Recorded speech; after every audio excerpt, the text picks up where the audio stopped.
আসসালামু আলাইকুম, কেমন আছো তোমরা সবাই? সবাইকে রমজান মাসের অনেক অনেক শুভেচ্ছা। দেখতে দেখতে আমাদের জীবনে আরও একটি রমজান মাস চলে এলো এবং আশা করছি সবাই মিলে আমরা আল্লাহর দরবারে নিজের জন্য এবং নিজের আশেপাশের সকলের জন্য অনেক অনেক দোয়া করব।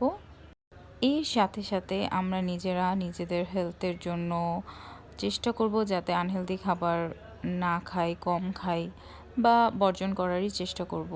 স্বাস্থ্যসম্মত খাবার খেয়ে এবারে রোজাটা আমরা পালন করার চেষ্টা করব আশা করছি।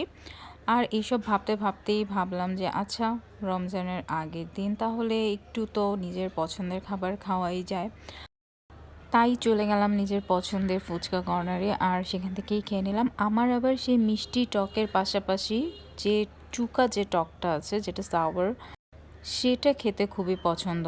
তো আমি সেই চটপটির যে টকটা আছে সেটা নিয়ে নিয়েছিলাম আর এই ফুচকাটা খেয়েছি, যেটা আমার খুবই পছন্দ। আমরা আশা করব রমজানে এগুলো একটু অ্যাভয়েড করার জন্য, সেজন্য আগেই আমি খেয়ে নিলাম।